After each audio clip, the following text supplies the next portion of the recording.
जय हिंद दोस्तों, स्वागत है एक बार फिर से आपके अपने YouTube चैनल स्टडी प्लेटफॉर्म में। दोस्तों, आज की इस वीडियो में हम लोग भारतीय राज्य व्यवस्था एवं शासन से रिलेटेड अब तक जितने भी सवाल बीपीएससी ट्री तथा 69th बीपीएससी में पूछे गए हैं दोस्तों, उनको हम लोग एक एक करके डिटेल में देखने वाले हैं। तो जिन लोगों ने अभी तक हमारे चैनल को सब्सक्राइब नहीं किया है, सब्सक्राइब कर ले, बेल आइकन को प्रेस कर ले ताकि नई वीडियो की नोटिफिकेशन आपको समय समय पर मिलती रहे। साथ ही साथ वीडियो पसंद आए दोस्तों तो प्लीज इस वीडियो को ज्यादा से ज्यादा लाइक करें और अपने दोस्तों के साथ इसे शेयर करें। तो चलिए दोस्तों, आज के फर्स्ट क्वेश्चन के साथ इस डिस्कशन को स्टार्ट करते हैं। फर्स्ट जो क्वेश्चन पूछा गया है दोस्तों वह है भारतीय संविधान का विकास एवं संविधान सभा से। क्वेश्चन है, इनमें से कौन कैबिनेट मिशन के सदस्य नहीं थे? तो कैबिनेट मिशन के सदस्य नहीं थे जे एंड्रयूज। सर पैथिक लॉरेंस जो थे कैबिनेट मिशन के सदस्य थे। ए बी एलेक्जेंडर भी जो थे कैबिनेट मिशन के सदस्य थे। और सर स्ट्रोफर्ड क्रिप्स भी जो थे दोस्तों वह कैबिनेट मिशन के सदस्य थे। इसमें से कौन नहीं थे? तो जे एंड्रयूज इस मिशन के सदस्य नहीं थे। इंपॉर्टेंट फैक्ट्स देखते हैं दोस्तों। तो दिए गए विकल्पों में जे एंड्रयूज कैबिनेट मिशन के सदस्य नहीं थे। प्रधानमंत्री एटली ने 15 फरवरी 1946 ईस्वी को भारतीय संविधान सभा की स्थापना एवं तत्कालीन ज्वलंत समस्याओं पर भारतीयों से विचार विमर्श के लिए कैबिनेट मिशन को भारत भेजने की घोषणा की। तो याद रखना कि प्रधानमंत्री एटली के द्वारा कैबिनेट मिशन को भारत भेजने की घोषणा कब की गई? तो 15 फरवरी 1946 ईस्वी को। 24 मार्च 1946 ईस्वी को कैबिनेट मिशन भारत आया। यह भी डेट याद रखना है कि कैबिनेट मिशन भारत कब आया? तो 24 मार्च 1946 ईस्वी को। कैबिनेट मिशन के 3 सदस्य थे। लॉर्ड पैथिक लॉरेंस जो कि उस समय के भारत सचिव थे, सर स्टोफर्ड क्रिप्स जो कि बोर्ड ऑफ ट्रेड के अध्यक्ष थे, और ए बी एलेक्जेंडर जो कि नौसेना मंत्री थे। एटली द्वारा भेजे गए इस मंत्रिमंडल से कांग्रेस की ओर से बातचीत किसने की? अबुल कलाम आजाद ने की। और इस काम में जवाहरलाल नेहरू और सरदार वल्लभ भाई पटेल ने क्या की थी दोस्तों? उनकी सहायता की थी। बढ़ते हैं अपने नेक्स्ट क्वेश्चन की ओर।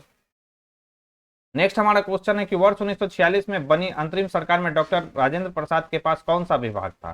तो वर्ष 1946 में बनी अंतरिम सरकार में डॉक्टर राजेंद्र प्रसाद के पास खाद्य एवं कृषि विभाग था। गृह विभाग किनके पास था? तो यह सरदार पटेल के पास था।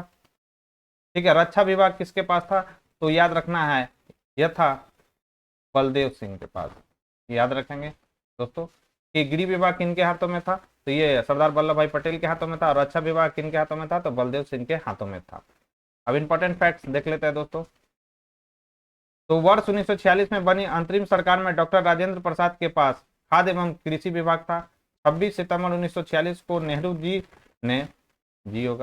ने सभी देशों के साथ राजनयिक संबंधों में शामिल होने की सरकार की योजना की घोषणा की। 2 सितंबर 1946 को भारत की अंतरिम सरकार का गठन किया गया था। ये डेट याद रखना है। अंतरिम सरकार का गठन कब किया गया था? 2 सितंबर 1946 ईस्वी को। नेक्स्ट, जवाहरलाल नेहरू की अस्थायी सरकार में श्रम मंत्री कौन थे? तो जवाहरलाल नेहरू की अस्थायी यानी अंतरिम सरकार में श्रम मंत्री थे जगजीवन राम। राइट आंसर हो जाएगा ऑप्शन सी। इंपॉर्टेंट फैक्ट्स देखते हैं दोस्तों।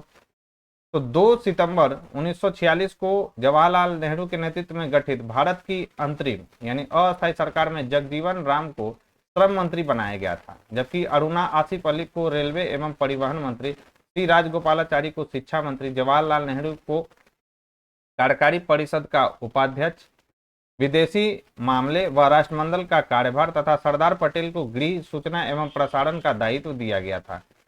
नेक्स्ट क्वेश्चन की अगर हम बात करें तो नेक्स्ट हमारा क्वेश्चन है, केवल संविधान सभा के सदस्यों के चुनाव में भाग लेने वाले भारत की वयस्क आबादी, यहाँ पे आबादी के मतदाताओं का प्रभावी प्रतिशत क्या था?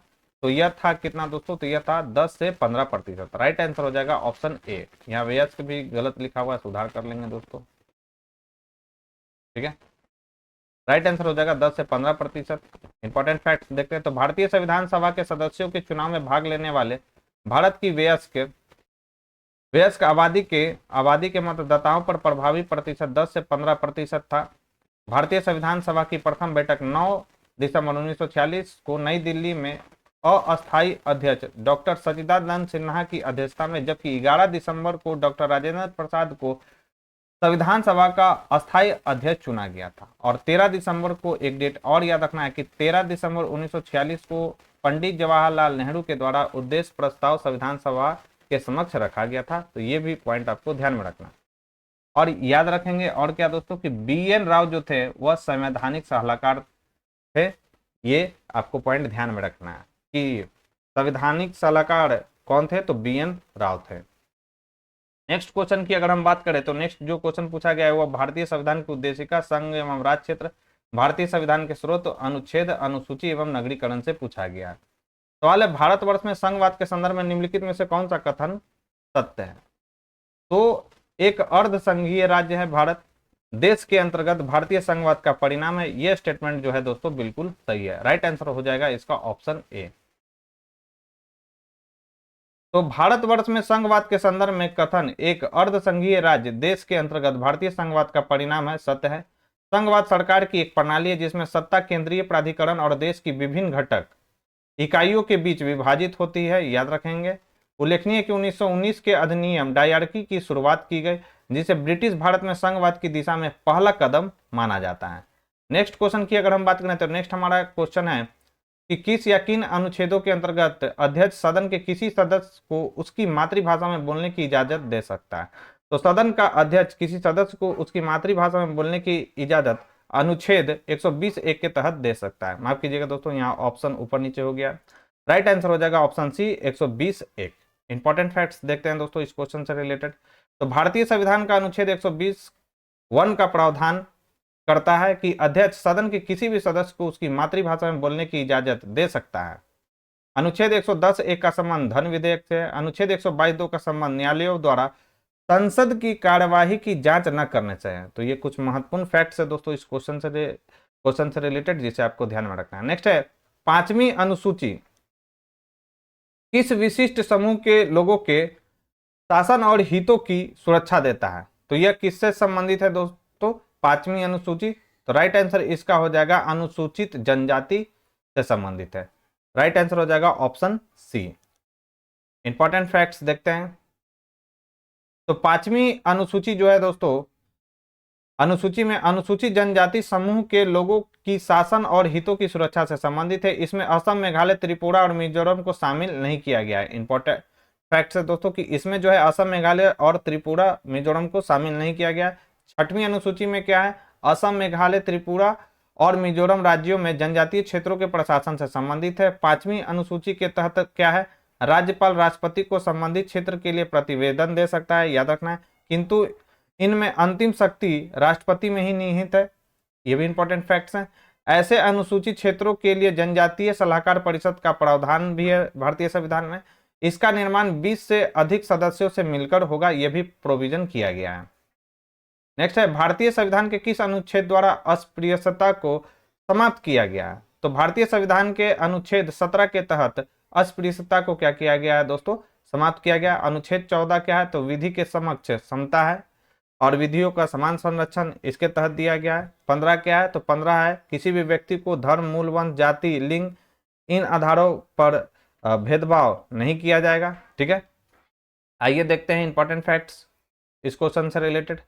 तो भारतीय संविधान के अनुच्छेद 17 द्वारा अस्पृश्यता को समाप्त किया गया और उसका किसी भी रूप में आवरण क्या है दोस्तों? निषिद्ध है।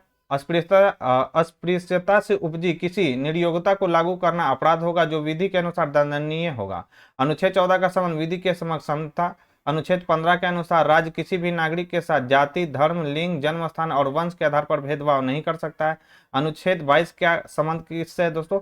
तो गिरफ्तारी और कुछ मामलों में नजरबंदी के खिलाफ संरक्षण व्यक्ति को प्राप्त है। नेक्स्ट है, सिक्किम भारतीय संघ का पूर्ण राज्य कब बना? तो सिक्किम भारतीय संघ का पूर्ण राज्य कब बना था? तो यह बना था 1975 ईस्वी में। राइट आंसर हो जाएगा ऑप्शन बी। इंपॉर्टेंट फैक्ट्स देखते हैं दोस्तों। तो सिक्किम भारतीय संघ का पूर्ण राज्य 16 मई 1975 को बना। सिक्किम भारत के 22वें राज्य के रूप में शामिल हुआ, याद रखेंगे। इस अधिनियम में यह प्रावधान किया गया कि सिक्किम की विधानसभा में 32 से कम सदस्य नहीं होंगे। सिक्किम की राजधानी क्या है? तो यह है गैंगटॉक। नेक्स्ट क्वेश्चन की अगर हम बात करें तो नेक्स्ट क्वेश्चन है हमारा समुद्र पारीय भारतीय नागरिकता, जिसे शॉर्ट फॉर्म में OIC कहते हैं, योजना भारत में निम्नलिखित में से किस अधिनियम द्वारा प्रारंभ की गई? तो यह प्रारंभ किया गया था नागरिकता संशोधन अधिनियम 2003 के द्वारा। राइट आंसर हो जाएगा ऑप्शन सी। इंपॉर्टेंट फैक्ट्स देखते हैं दोस्तों। समुद्र पारीय भारतीय नागरिकता यानी OIC योजना भारत में नागरिकता संशोधन अधिनियम 2003 द्वारा प्रारंभ किया गया था। इस योजना के अंतर्गत भारतीय मूल के वे नागरिक समुद्र पारीय भारतीय नागरिक के रूप में पंजीकरण कराने हेतु योग्य होंगे जो 26 जनवरी 1950 तथा उसके पश्चात भारत के नागरिक थे, याद रखना है, या भारत के नागरिक होने के पात्र, वे कौन कौन? पाकिस्तान एवं बांग्लादेश या सरकार जिसे निर्दिष्ट करे उस देश के नागरिक को छोड़कर। नेक्स्ट क्वेश्चन की अगर हम बात करें तो नेक्स्ट क्वेश्चन है, भारतवर्ष के संविधान की प्रस्तावना में बंधुत्व निम्नलिखित में से मुक्त किसे आश्वासित करता है? तो बंधुत्व किसे आश्वासित करता है दोस्तों? तो व्यक्ति की गरिमा और देश की एकता एवं अखंडता को बंधुत्व क्या करता है दोस्तों? नेतृत्व करता है। राइट आंसर हो जाएगा इसमें से डी, उपयुक्त में से एक से अधिक। इंपॉर्टेंट फैक्ट्स देखते हैं दोस्तों। तो भारतीय संविधान की प्रस्तावना में बंधुत्व का अर्थ है भाईचारे की भावना। यह एकल नागरिकता तंत्र के माध्यम से भाईचारे की भावना को प्रोत्साहित करता है। बंधुत्व मुक्त दो बातों को आवासित करता है दोस्तों, कौन कौन सा है? वह है व्यक्ति की गरिमा और देश की एकता एवं अखंडता। तो ये कुछ महत्वपूर्ण फैक्ट्स है दोस्तों इस क्वेश्चन से रिलेटेड, जिसे आपको ध्यान में रखना है। अगला जो सवाल है दोस्तों वह मूल अधिकार, राज्य के मूल कर्तव्य और नीति निर्देशक तत्वों से है। क्वेश्चन है, चुप रहने की स्वतंत्रता भारत में किस प्रकार का अधिकार है? तो चुप रहने की स्वतंत्रता जो है भारत में एक फंडामेंटल राइट है। राइट आंसर हो जाएगा ऑप्शन सी।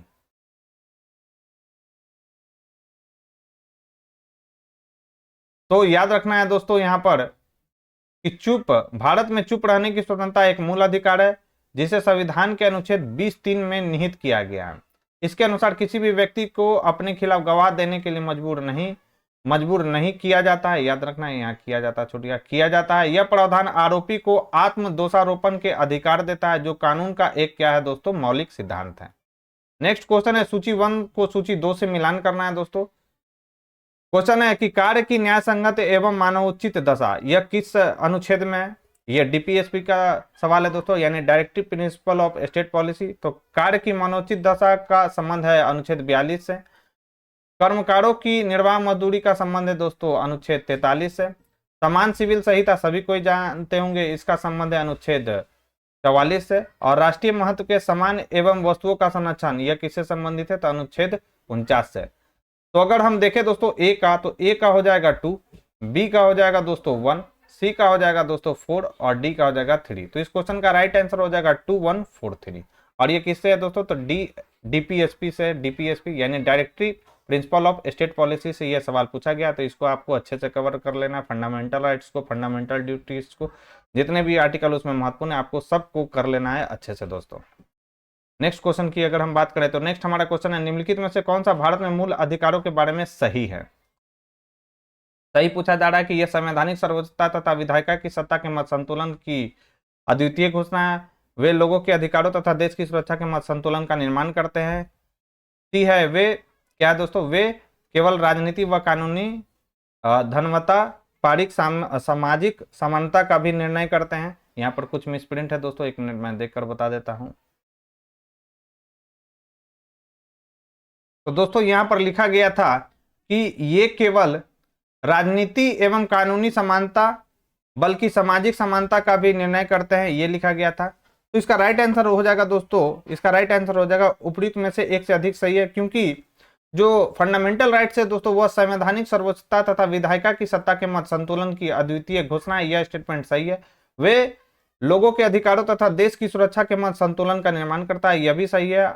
और ये केवल राजनीति एवं कानूनी समानता बल्कि सामाजिक समानता का भी निर्णय करता है, यह भी स्टेटमेंट जो है दोस्तों बिल्कुल सही है। राइट आंसर हो जाएगा ऑप्शन डी। अब इंपॉर्टेंट फैक्ट्स इस क्वेश्चन से रिलेटेड देख लेते हैं दोस्तों। तो भारत में मूल अधिकारों के बारे में दिए गए प्रश्न में एक से अधिक विकल्प सत्य है, क्योंकि भारतीय संविधान के अनुच्छेद 14 से 32 के तहत भारतीय नागरिकों को 6 मौलिक अधिकार दिए गए थे। प्रारंभ में कितने थे? 7 थे। संपत्ति के अधिकार को 44वें संविधान संशोधन द्वारा क्या किया गया था दोस्तों? इसे हटा दिया गया था। कब यह संशोधन हुआ था? तो 1978 में। ठीक है। सामान्य कानून अधिकारों के विपरीत मौलिक अधिकारों को देश के संविधान द्वारा गारंटी एवं सुरक्षा प्रदान की गई है। यह संवैधानिक सर्वोच्चता तथा विधायिका की सत्ता के मत संतुलन की अद्वितीय घोषणा है। यह न केवल राजनीतिक एवं कानूनी समानता बल्कि सामाजिक समानता का भी निर्णय करता है। तो ये कुछ महत्वपूर्ण फैक्ट्स थे दोस्तों, फंडामेंटल राइट्स है, जिसे आपको ध्यान में रखना है। बढ़ते हैं अपने नेक्स्ट क्वेश्चन की ओर। नेक्स्ट हमारा क्वेश्चन है, अपराधों की दो सिद्धि के संबंध में भारतवर्ष के अंतर्गत निम्नलिखित में से कौन सा कथन सही है? भारत के संविधान में दोहरे दंड का प्रावधान नहीं पाया जाता। बिल्कुल सही है दोस्तों कि भारत के संविधान में जो है दोहरे दंड का प्रावधान नहीं पाया जाता है। संविधान में अपराध से अधिक दंड की सुरक्षा दी गई है। ठीक है, और क्या है दोस्तों, और भी देख लेते हैं। तो सी है हमारा दोस्तों, देश में उसी अपराध के लिए एक सरकारी कर्मचारी के विरुद्ध न्यायिक तथा विभागीय कार्रवाई की जा सकती है। तो ये भी बिल्कुल सही है। और ये भी स्टेटमेंट सही है दोस्तों कि संविधान में अपराध से अधिक दंड से सुरक्षा दी गई है। तो यह स्टेटमेंट भी सही है। राइट आंसर हो जाएगा ऑप्शन डी, एक से अधिक जो है इसमें स्टेटमेंट सही दिए गए हैं। तो भारत वर्ष के अंतर्गत अपराधों की दो सिद्धि के संबंध में दिए गए प्रश्न में से एक से अधिक विकल्प सत्य है, क्योंकि भारतीय संविधान के अनुच्छेद 20(2) में कहा गया है कि किसी भी व्यक्ति को एक ही अपराध के लिए एक से अधिक बार गिरफ्तार या दंडित नहीं किया जा सकता। अर्थात भारतीय संविधान में दोहरे दंड का प्रावधान नहीं पाया जाता। सही है। एवं संविधान में अपराध से अधिक दंड से सुरक्षा दी गई है। यह भी स्टेटमेंट सही है। तीसरा वाला भी स्टेटमेंट इसमें जो है दोस्तों परफेक्ट दिया गया है, याद रखेंगे। नेक्स्ट है, भारतीय संविधान में मौलिक अधिकारों के विचार का संदर्भ किस देश से लिया गया है? तो सभी को मालूम होगा कि फंडामेंटल राइट्स हमने कहां से लिया है? तो अमेरिका के बिल ऑफ राइट्स, याद रखना है, जिसे हम लोग फंडामेंटल राइट्स कहते हैं, अमेरिका में उसे बिल ऑफ राइट्स कहा जाता है। ठीक है, उसी से हमने अडॉप्ट किया है दोस्तों। राइट आंसर हो जाएगा ऑप्शन बी, संयुक्त राज्य अमेरिका। तो भारतीय संविधान में मौलिक अधिकारों के विचार का संदर्भ संयुक्त राज्य अमेरिका से लिया गया। उल्लेखनीय कि संविधान के भाग 3 में अनुच्छेद 12 से 35 तक मौलिक अधिकारों का उल्लेख किया गया है। बढ़ते हैं अपने नेक्स्ट क्वेश्चन की ओर। भारतीय संविधान में राज्य के नीति निर्देशक सिद्धांत की अवधारणा किस देश से लिया गया? तो नीति निर्देशक किस देश से लिया गया दोस्तों? तो यह लिया गया है आयरलैंड से। राइट आंसर हो जाएगा ऑप्शन सी। अब भारतीय संविधान में राज्य के नीति निर्देशक सिद्धांत की अवधारणा आयरलैंड के होगा दोस्तों, आयरलैंड के संविधान से ली गई है। भारत के संविधान के भाग 4 अनुच्छेद 36 से 51 में राज्य के नीति निर्देशक सिद्धांत शामिल है। भारतीय संविधान का अनुच्छेद 37 निर्देशक सिद्धांतों के कार्यों के बारे में अवगत कराता है। तो ये भी पॉइंट आपको ध्यान में रखना है। नेक्स्ट क्वेश्चन की अगर हम बात करें तो नेक्स्ट हमारा क्वेश्चन है 18, निम्नलिखित में से कौन सा भारत के संविधान के अंतर्गत मूल कर्तव्य है? तो मूल कर्तव्य कौन सा है हमारा दोस्तों? तो देश की एकता एवं अखंडता को कायम रखना मूल कर्तव्य है। प्राकृतिक पर्यावरण को सुरक्षित करना हमारा मूल कर्तव्य है दोस्तों। ठीक है, राइट आंसर इसका क्या हो जाएगा? इसका राइट आंसर हो जाएगा एक से अधिक, यानी डी आंसर हो जाएगा। इंपॉर्टेंट फैक्ट्स देखते हैं। भारतीय संविधान में मौलिक कर्तव्य जो है 42वें है दोस्तों, 42वें पर्सन नहीं है, 42वें संविधान संशोधन 1976 ईस्वी द्वारा जोड़ा गया। इसे संविधान के भाग 4 क में अनुच्छेद 51 क के तहत रखा गया है। मौलिक कर्तव्यों की संख्या कितना है दोस्तों? वर्तमान समय में 11 है। जब इसे 1976 में लागू किया गया था तब इसकी संख्या कितनी थी? याद रखना है 10। किस समिति की सिफारिश पर इसे भारतीय संविधान में जोड़ा गया था? तो सरदार स्वर्ण सिंह, याद रखना है, सरदार स्वर्ण सिंह की अनुशंसा पर इसे भारतीय संविधान में जोड़ा गया था 1976 में। अतः दिए गए प्रश्नगत विकल्पों में देश की एकता एवं अखंडता को कायम रखना, प्राकृतिक पर्यावरण को सुरक्षित रखना, माता पिता या संरक्षक द्वारा 6 से 14 वर्ष के बच्चों हेतु प्राथमिक शिक्षा प्रदान करना मौलिक कर्तव्य है। यानी ये जो तीनों यहाँ पर दिए गए हैं दोस्तों, अपने बच्चे को शैक्षिक अवसर प्रदान करना माता पिता का कर्तव्य है, यह भी जो है बिल्कुल सही है। चलिए आगे क्वेश्चन की ओर चलते हैं हम लोग। नेक्स्ट है, भारत के में प्रेस स्वतंत्रता लोगों को प्राप्त है क्योंकि यह संसद की विधि के तहत लोगों के लिए उपलब्ध कराता है। तो यह विचार अभिव्यक्ति की स्वतंत्रता के अधिकार में निहित है। राइट आंसर हो जाएगा ऑप्शन सी। ठीक है, इंपॉर्टेंट फैक्ट्स देखते हैं दोस्तों इस क्वेश्चन से रिलेटेड कि भारत में प्रेस स्वतंत्रता लोगों को प्राप्त है क्योंकि यह विचार अभिव्यक्ति की स्वतंत्रता के अधिकार में निहित है। संविधान में प्रेस की स्वतंत्रता का उल्लेख नहीं किया गया है, याद रखेंगे। हालांकि प्रेस या मीडिया की स्वतंत्रता भारत के संविधान द्वारा अनुच्छेद 19(1) के तहत प्रदत्त वाक स्वतंत्र और अभिव्यक्ति के मौलिक अधिकारों में क्या है दोस्तों? निहित है। यह स्वतंत्र पत्रकारिता को प्रोत्साहित करता है और लोगों को सरकार के कार्यों के पक्ष या विपक्ष में अपनी राय देने के लिए अवसर देकर लोकतंत्र को क्या करता है दोस्तों? बढ़ावा देता है। नेक्स्ट क्वेश्चन हमारा राष्ट्रपति, उपराष्ट्रपति, मंत्रिपरिषद, महान्यायवादी, संसद यानी राज्यसभा और लोकसभा से रिलेटेड है। सवाल है, भारत की 9 उद्घाटित संसद में सांसदों के लिए कुल सीटें कितनी है? तो सांसदों के लिए कुल सीटें कितनी है दोस्तों? तो यह है 1272। कितना है दोस्तों? 1200, ये 72 है। राइट आंसर हो जाएगा ऑप्शन बी। तो भारत की 9 उद्घाटित संसद में सांसदों के लिए 1272 सीटें हैं, जिसमें से 888 सीटें किसकी है दोस्तों? तो याद रखना है, ये है लोकसभा की। और 384 सीटें किसकी है दोस्तों? राज्यसभा की है। भारत की नई संसद का आकार जो है त्रिभुजाकार है, जो कितना है? तो 64,500 मीटर में फैला हुआ है। ठीक है, मीटर स्क्वायर में फैला हुआ है, याद रखेंगे। इसे टाटा प्रोजेक्ट्स लिमिटेड द्वारा 971 करोड़ की लागत से बनाया गया है। तो ये अमाउंट भी आपको याद रखना है दोस्तों, कितना में बनाया गया? 971 करोड़ की लागत में बनाया गया। इसके वास्तुकार कौन है? तो इसके वास्तुकार है विमल पटेल। नेक्स्ट क्वेश्चन है, भारत की संसद के नए भवन के प्रभारी वास्तुकार का नाम क्या है? तो अभी हम लोगों ने देखा था, राइट आंसर इसका क्या हो जाएगा? पद्मश्री विमल पटेल। तो भारत की राजधानी में निर्माणाधीन सेंट्रल विस्टा के प्रमुख अंग संसद भवन की नई इमारत के प्रभारी वास्तुकार पद्मश्री प्राप्तकर्ता विमल पटेल है। विमल पटेल को वर्ष 2019 में आर्किटेक्चर क्षेत्र में असाधारण काम के लिए राष्ट्रीय पुरस्कार पद्मश्री से सम्मानित किया गया था। भारत के नए संसद भवन की आधारशिला प्रधानमंत्री नरेंद्र मोदी ने 10 दिसंबर 2020 को रखी थी तथा उन्होंने ही 28 मई 2023 को इसका उद्घाटन किया था। ये भी डेट याद रखना है। नए संसद भवन में 3 प्रवेश हैं। प्रवेश भवन में ज्ञान द्वार, शक्ति द्वार और कर्म द्वार।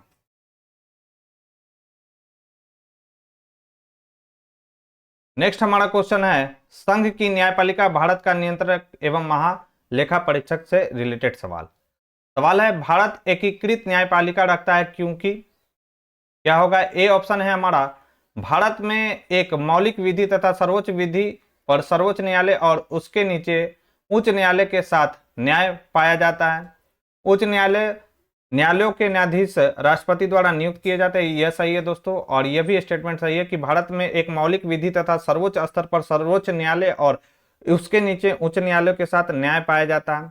उच्च न्यायालय के केंद्रीय शासन के एक उपभाग के रूप में गठित किए गए हैं। तो यह भी स्टेटमेंट सही है। राइट आंसर हो जाएगा उपयुक्त में से एक से अधिक सही है, यानी डी। इंपॉर्टेंट फैक्ट्स देखते हैं दोस्तों इस क्वेश्चन से रिलेटेड। भारत एकीकृत न्यायपालिका रखता है क्योंकि भारत में एक मौलिक विधि तथा सर्वोच्च स्तर पर सर्वोच्च न्यायालय और उसके नीचे उच्च न्यायालयों के साथ न्याय पाया जाता है। मुख्य न्यायाधीश और उच्च न्यायालयों के न्यायाधीशों की नियुक्ति संविधान के अनुच्छेद 217 के खंड 1 के तहत राष्ट्रपति द्वारा की जाती है। उच्च न्यायालय राज्य के न्यायिक प्रशासन के प्रमुख होते हैं, याद रखना है।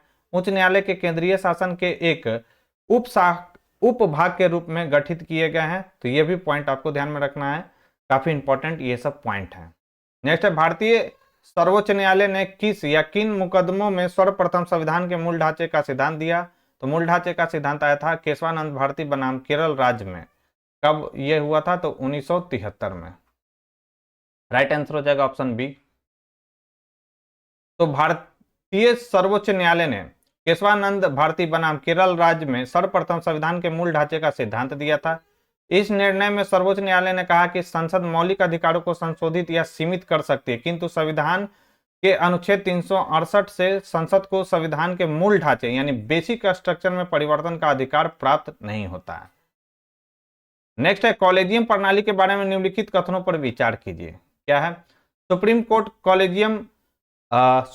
कॉलेजियम एक 5 सदस्यीय निकाय है जिसकी अध्यक्षता भारत के मौजूद मुख्य न्यायाधीश करते हैं। बिल्कुल सही है ये।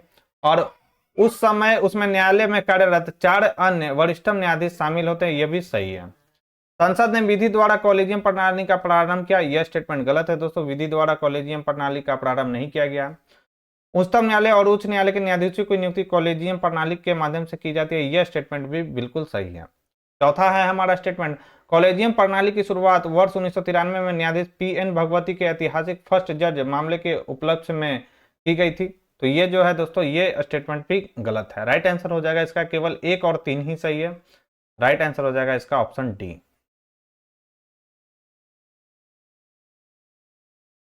कॉलेजियम प्रणाली न्यायाधीशों की नियुक्ति और स्थानांतरण की प्रणाली है जो संसद के किसी अधिनियम या संविधान के प्रावधान द्वारा स्थापित न होकर सर्वोच्च न्यायालय के निर्णयों के माध्यम से विकसित हुई है। यह एक 5 सदस्यीय निकाय है जिसकी अध्यक्षता भारत के मौजूद मुख्य न्यायाधीश करते हैं और उस समय न्यायालय में कार्यरत अन्य 4 वरिष्ठतम न्यायाधीश शामिल होते हैं। उच्चतम न्यायालय और उच्च न्यायालय के न्यायाधीशों की नियुक्ति कॉलेजियम प्रणाली के माध्यम से की जाती है। बिल्कुल सही है दोस्तों। नेक्स्ट, मौलिक अधिकारों को लागू करने के लिए न्यायालय निम्नलिखित में से किसे जारी करता है? सभी को मालूम होगा, रिट जारी किया जाता है सर्वोच्च न्यायालय और हाई कोर्ट यानी उच्च न्यायालय दोनों के द्वारा। ठीक है, राइट आंसर हो जाएगा ऑप्शन बी। मौलिक अधिकारों को लागू करने के लिए सर्वोच्च न्यायालय तथा उच्च न्यायालय को रिट जारी करने की शक्ति प्राप्त है। भारतीय संविधान के अनुच्छेद 32 को महत्वपूर्ण अनुच्छेद माना जाता है क्योंकि यह प्रावधान करता है कि मौलिक अधिकारों की रक्षा का अधिकार अपने आप में एक मौलिक अधिकार है। संसद किसी भी अन्य न्यायालय को सभी प्रकार के निर्देश, आदेश और रिट जारी करने का अधिकार दे सकती है। याद रखना है, आपको बताना है कि हाईकोर्ट के द्वारा किस अनुच्छेद के तहत रिट जारी किया जा सकता है, ये आपको कमेंट बॉक्स में लिखकर मुझे बताना है। अब हम चलते हैं दोस्तों राज्य के उच्च न्यायालय, याद रखना है, यानी हाईकोर्ट, अधीनस्थ न्यायालय, संघ राज्य क्षेत्र से रिलेटेड सवालों को देखते हैं। सवाल है कि उच्च न्यायालय में न्यायाधीशों की संख्या निर्धारित करने का अधिकार निम्नलिखित में से किसके पास है? तो यह किसके पास है दोस्तों? उच्च न्यायालय में न्यायाधीशों की संख्या निर्धारित करने का अधिकार निम्नलिखित में से किसके पास है? तो यह है दोस्तों राष्ट्रपति के पास। राइट आंसर हो जाएगा ऑप्शन ए। तो उच्च न्यायालय में न्यायाधीशों की संख्या निर्धारित करने का अधिकार राष्ट्रपति के पास है। अनुच्छेद 217 के अनुसार उच्च न्यायालय के न्यायाधीशों की नियुक्ति राष्ट्रपति द्वारा भारत के मुख्य न्यायाधीश तथा संबंधित राज्य के राज्यपाल के परामर्श से की जाएगी, जबकि सर्वोच्च न्यायालय में न्यायाधीशों की संख्या संसद द्वारा निर्धारित की जाती है। मोस्ट वीवीआई ये सब फैक्ट से दोस्तों याद रखना है कि सर्वोच्च न्यायालय में न्यायाधीशों की संख्या संसद द्वारा निर्धारित की जाती है, जबकि उच्च न्यायालय में न्यायाधीशों की संख्या निर्धारित करने का अधिकार किसके पास है दोस्तों? तो यह है राष्ट्रपति के पास। नेक्स्ट है पंचायत, नगरपालिका, सहकारी समितियां से रिलेटेड सवाल है निम्नलिखित में से भारत में जिला नियोजन समिति का मुख्य उद्देश्य कौन सा है? तो जिला नियोजन समिति का मुख्य उद्देश्य क्या है दोस्तों? राइट आंसर इसमें क्या हो जाएगा? उपयुक्त में से एक से अधिक सही है। आइए देखते हैं एक एक करके इसका डिटेल। तो भारत में याद रखना, भारत में जो है जिला नियोजन समितियों के मुख्य उद्देश्य के संदर्भ में दिए गए प्रश्न में से एक से अधिक विकल्प जो है दोस्तों सही है, क्योंकि जिले में पंचायतों तथा नगर पालिकाओं द्वारा तैयार की गई योजनाओं को समेकित करने तथा संपूर्ण जिले के लिए विकास योजना का प्रारूप तैयार करने के लिए किसी राजस्व जिले या राजस्व जिलों के किसी समूह तथा उसके भाग जो एक ही जिला पंचायत में है के लिए एक जिला योजना समिति का गठन किया जाता है। याद रखना है। और क्या है दोस्तों? इसके तहत सरकार जिले में जिला परिषद, ग्राम पंचायत, नगर परिषद और नगर निगम द्वारा तैयार की गई योजनाओं को समेकित करने और पूरे जिले के लिए एक क्या है दोस्तों एक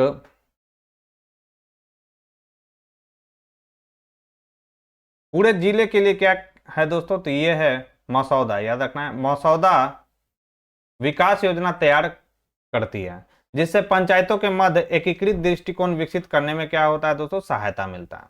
नेक्स्ट क्वेश्चन की अगर हम बात करें तो वह है भारत की केंद्रीय सरकार का पंचायती राज मंत्रालय निम्नलिखित में से किस वर्ष निर्मित हुआ?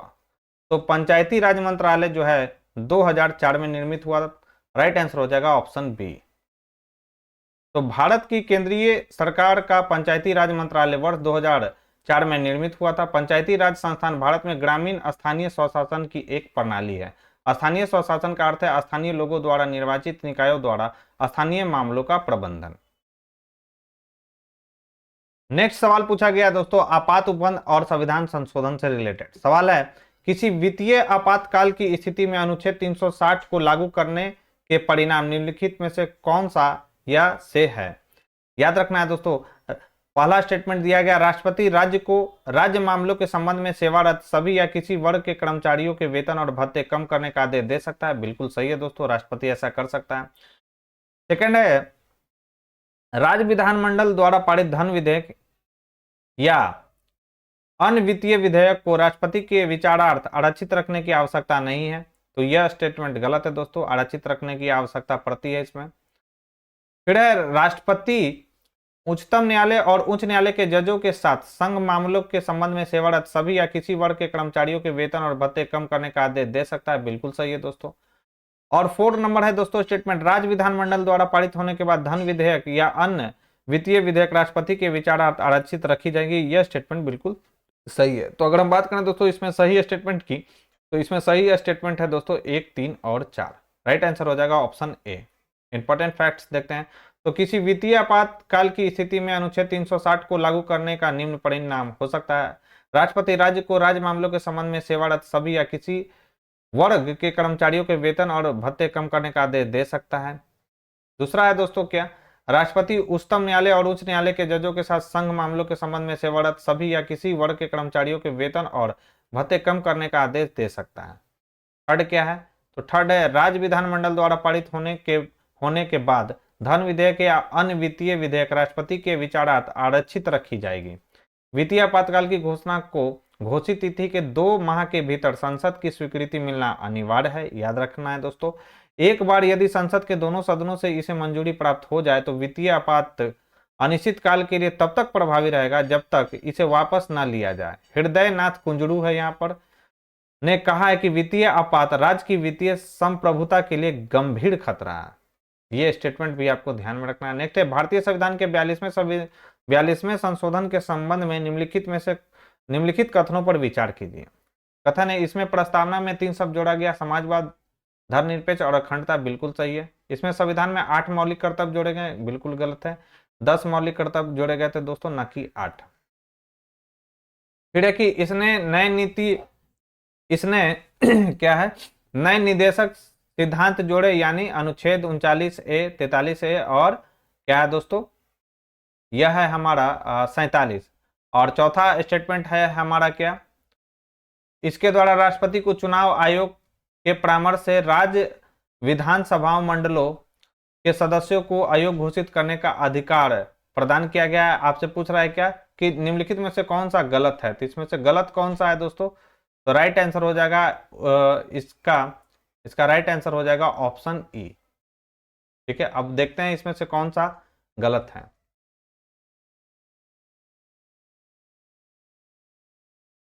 तो भारतीय संविधान के 42वें संविधान संशोधन के द्वारा संविधान के प्रस्तावना में 3 शब्द समाजवाद, धर्मनिरपेक्ष और अखंडता को क्या किया गया था, जोड़ा गया था। राज्य विधानसभाओं मंडलों के सदस्यों की अयोग्यता पर राज्यपाल का निर्णय अंतिम होता है, लेकिन उन्हें कार्रवाई करने से पहले चुनाव आयोग से परामर्श लेनी होगी।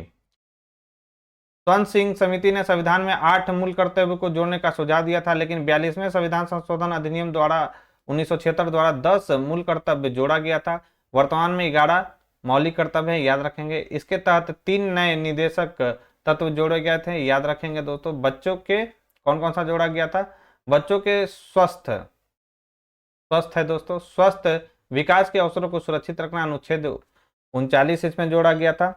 समान न्याय को बढ़ावा देना और गरीबों को मुफ्त कानूनी सहायता देना, 39A के तहत। उद्योगों के प्रबंधन में कर्मकारों की भागीदारी सुनिश्चित करने के लिए कदम बढ़ाएं, अनुच्छेद 43 है।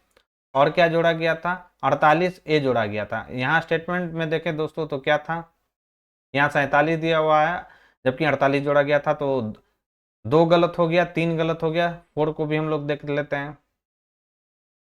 और क्या है, पर्यावरण के संरक्षण एवं संवर्धन तथा वन एवं वन जीवों की रक्षा है, यहाँ पर रक्षा का प्रयास करना, अनुच्छेद 48A के तहत यह किया गया। यह भी 42वें संविधान संशोधन के द्वारा जोड़ा गया था। तो कथन इसमें जो है दोस्तों 2, 3 और 4, ये जो है 2, 3 और 4 ये सभी गलत हैं, जो कि किसी भी ऑप्शन में नहीं है दोस्तों, 2, 3 और 4। ठीक है, इसलिए इसका राइट आंसर हो जाएगा उपयुक्त में से कोई नहीं। नेक्स्ट क्वेश्चन है विविध क्वेश्चन है क्या दोस्तों, कि दूरदर्शन का ध्येय वाक्य है, तो दूरदर्शन का ध्येय वाक्य है सत्यम शिवम सुंदरम। राइट आंसर हो जाएगा ऑप्शन बी। तो दूरदर्शन का ध्येय वाक्य है सत्यम शिवम सुंदरम है। इसका अर्थ है कि सत्य ही शिव है, शिव ही सुंदर है, सुंदर ही सत्य है। अर्थात जो ईश्वर है यह सत्य है, जो सत्य है यही सुंदर है, जो सुंदर है वही ईश्वर है। यह वाक्य कठोप उपनिषद से लिया गया है। नेक्स्ट क्वेश्चन की अगर हम बात करें तो नेक्स्ट क्वेश्चन है हमारा, भारत में दबाव समूह यानी प्रेशर ग्रुप्स निम्नलिखित में से किससे पीड़ित हैं? तो भारत में जो दबाव समूह है दोस्तों, उपयुक्त में से एक से अधिक से पीड़ित है। संस्कृति व विचारधारा में प्रतिबद्धता की कमी, देश की राजनीति में स्वायत्तता की भूमिका की कमी, ये सबसे जो है दोस्तों दबाव समूह जो है दोस्तों पीड़ित है। आइए इसका एक्सप्लेनेशन हम लोग देखते हैं। तो भारत में दबाव समूह जो है दोस्तों के संदर्भ में दिए गए प्रश्नों में एक से अधिक विकल्प सत्य है, क्योंकि ये समूह एक सांस्कृतिक संदर्भ में कार्य करते हैं जहां पारंपरिक मानदंड आधुनिक आकांक्षाओं के साथ मिलते हैं। अधिकांश दबाव समूहों का स्वायत्त अस्तित्व नहीं होता, वे बिना अस्तित्व के हैं और उनमें प्रतिबद्धता की कमी है। उनकी वफादारी राजनीतिक स्थितियों के साथ बदल जाती है, जिससे समाज के कल्याण को खतरा होता है। वे कई बार क्या करते हैं दोस्तों, हिंसा जैसे असंवैधानिक तरीकों का सहारा लेते हैं। 1969 में 67 में पश्चिम बंगाल में शुरू हुआ नक्सली आंदोलन इसका एक उदाहरण है। उल्लेखनीय कि दबाव जो समूह है दोस्तों उन लोगों का एक समूह है जो अपने सामान्य हितों को बढ़ावा देने और उनकी रक्षा के लिए सक्रिय रूप से संगठित होते हैं। दबाव समूह के सबसे अधिक घनिष्ठ जो है दोस्तों, घनिष्ठ एवं उलझे हुए संबंध राजनीतिक दलों से होते हैं। ये वर्ग राजनीतिक दलों के माध्यम से अपने हितों की क्या करते हैं, रक्षा करते हैं दोस्तों। तो इसका राइट आंसर क्या हो जाएगा, एक से अधिक। फिर सूची 1 को सूची 2 से मिलान करना है दोस्तों कि भारतीय कम्युनिस्ट पार्टी यानी मार्क्सवादी पार्टी का गठन कब हुआ था। तो भारतीय कम्युनिस्ट पार्टी का गठन हुआ था 1964 ईस्वी में। फिर है भारतीय कम्युनिस्ट पार्टी, ये दूसरा है दोस्तों, तो इसका गठन हुआ था 1925 में। फिर है बहुजन समाजवादी पार्टी, तो बहुजन समाजवादी पार्टी का गठन हुआ था 1984 में। फिर है ऑल इंडिया तृणमूल कांग्रेस, तो इसका गठन हुआ था दोस्तों कब, तो 1998 में। तो ए का हो जाएगा दोस्तों 1, बी का हो जाएगा 3, सी का हो जाएगा 4 और डी का हो जाएगा दोस्तों 2। तो इस क्वेश्चन का राइट आंसर हो जाएगा ऑप्शन ए। इनमें से किसने कहा था भारतीय न्यायपालिका विलासी मुकदमेबाजी से ग्रसित है? तो भारतीय न्यायपालिका विलासी मुकदमेबाजी से ग्रसित है, यह कहा था एनवी रमन्ना, जो कि 48 जो थे दोस्तों चीफ जस्टिस ऑफ इंडिया थे यानी सीजीआई थे ये। इनके द्वारा यह कहा गया था कि भारतीय न्यायपालिका विलासी मुकदमेबाजी से क्या है दोस्तों, ग्रसित है। राइट आंसर हो जाएगा ऑप्शन सी। तो भारतीय न्यायपालिका विलासी मुकदमेबाजी से ग्रसित है, उपयुक्त कथन एनवी रमन्ना का है, याद रखना है। ये भारत के 48वें मुख्य न्यायाधीश थे। भारतीय संविधान का अनुच्छेद 124 से 147 सर्वोच्च न्यायालय की संरचना, नियुक्ति, शक्तियां, प्रक्रिया आदि से संबंधित है। नेक्स्ट क्वेश्चन है दोस्तों, निम्नलिखित में से कौन सा बुनियादी मूल्य सभी नेताओं द्वारा भारत के संविधान पर विचार विमर्श हेतु संविधान निर्मात्री सभा के मिलने से बहुत पहले ही स्वीकार कर लिया गया था? तो वो कौन सा है दोस्तों? तो इसका राइट आंसर है डी, उपयुक्त में से एक से अधिक। आइए एक एक कर हम लोग डिस्कस कर लेते हैं। तो भारत की संविधान सभा का निर्माण होने से पूर्व ही कुछ बुनियादी मूल्यों पर समस्त नेताओं की सहमति बन चुकी थी, जिसमें सार्वभौम वयस्क मताधिकार, स्वतंत्रता एवं समानता का अधिकार और अल्पसंख्यकों के अधिकारों की रक्षा की बात शामिल है। ठीक है, नेक्स्ट क्वेश्चन है दोस्तों, सूची 1 को सूची 2 से मिलान करना है। विशेष विवाह अधिनियम, विशेष विवाह अधिनियम आया था 1954 में। दहेज निषेध अधिनियम आया था दोस्तों कब, तो 1961 में।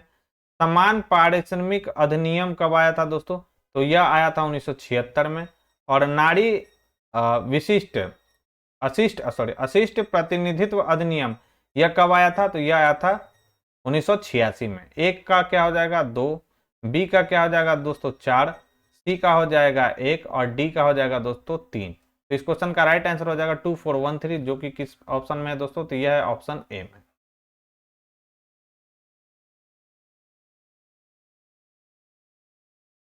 नेक्स्ट क्वेश्चन है दोस्तों हमारा, सामाजिक तथा शैक्षणिक रूप से पिछड़े वर्गों के आरक्षण हेतु भारत सरकार के 13 अगस्त 1990 के आदेश की वैधता निम्नलिखित में से किस वर्ष निर्णित हुई थी? तो यह निर्णित हुई थी 1992 में। राइट आंसर हो जाएगा ऑप्शन बी, इंपॉर्टेंट सवाल है दोस्तों। तो 13 अगस्त 1990 ईस्वी को भारत के कार्मिक, जन शिकायत एवं पेंशन मंत्रालय ने भारत सरकार के सरकारी पदों और सेवाओं में सामाजिक एवं शैक्षणिक रूप से पिछड़े वर्गों को 27% आरक्षण देने के मंडल आयोग की सिफारिश को लागू करने के प्रावधान हेतु कार्यालय आदेश जारी किया। इस आदेश को इंदिरा साहनी बनाम भारत सरकार मामले में चुनौती दी गई। अंततः भारत के सर्वोच्च न्यायालय के 11 वरिष्ठ न्यायाधीशों ने 1992 ईस्वी में भारत सरकार के उक्त आदेश को वैधता प्रदान की थी दोस्तों। नेक्स्ट सवाल है दोस्तों, और आज के डिस्कशन का हमारा लास्ट भी सवाल है, भारत के किस संस्थान का आदर्श वाक्य है धर्मो रक्षित रक्षति रक्षित, यानी कानून तभी रक्षा करता है जब उसकी रक्षा की जाती है। तो यह है अनुसंधान और विश्लेषण विंग का, यानी रॉ का है यह आदर्श वाक्य। रिसर्च एंड एनालिसिस विंग्स का यह आदर्श वाक्य है धर्मो रचित रचित। आइए देखते हैं इंपॉर्टेंट फैक्ट्स। तो धर्मो रचित रचित, कानून तभी रक्षा करता है जब उसकी रक्षा की जाती है, यह वाक्य जो है अनुसंधान और विश्लेषण विंग यानी रॉ का आदर्श वाक्य है। तो दोस्तों ये थी हमारी आज की डिस्कशन। इस डिस्कशन में बस आज इतना ही। यह डिस्कशन आपको कैसा लगा मुझे कमेंट बॉक्स में लिखकर जरूर बताएं दोस्तों। साथ ही साथ अगर ये वीडियो पसंद आई हो दोस्तों तो प्लीज इस वीडियो को ज़्यादा से ज़्यादा लाइक करें और अपने दोस्तों के साथ इसे शेयर करें। जो लोग हमारे चैनल से पहली बार जुड़े हों तो चैनल को सब्सक्राइब कर ले, बेल आइकन को प्रेस कर ले ताकि नई वीडियो की नोटिफिकेशन आपको समय समय पर मिलती रहे। तो आज के लिए बस इतना ही दोस्तों, थैंक यू।